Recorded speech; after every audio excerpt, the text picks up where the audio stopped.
Hi friends, welcome to my YouTube channel and Instagram page. ఈరోజు నేను చెప్పబోయేది ఏంటంటే తమ్ముడు సినిమా రివ్యూ గురించి.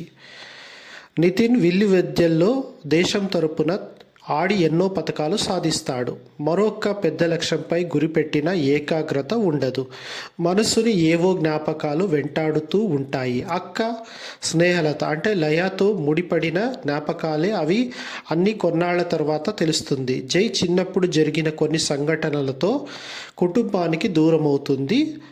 లయ ఇంకెప్పుడు పుట్టింటి గడప తొక్కనని శపథం చేసి వెళ్ళిపోతుంది. ఆ మాట ప్రకారమే తండ్రి చనిపోయినా ఇంటి వైపు తిరిగి చూడదు. అక్క విషయంలో చేసిన ఓ చిన్న తప్పు నితిని వెంటాడుతూ ఉంటుంది. ఆ తప్పు గురించి చెప్పి మళ్ళీ అక్కకు దగ్గరవ్వాలని తన స్నేహితురాలు చిత్ర అంటే వర్ష బౌలమ్మతో కలిసి బయలుదేరుతాడు.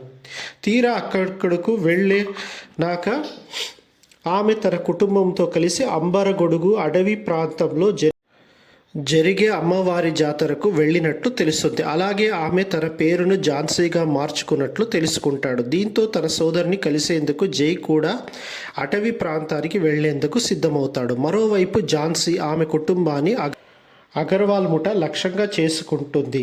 మరి జై తన అక్క ఝాన్సీని కలుసుకున్నాడా? అగర్వాల్ ముఠా నుంచి ఝాన్సీ ఆమె కుటుంబం ఎలా బయటపడింది అనేది తెలియాలంటే సినిమా చూడాల్సింది. థ్యాంక్స్.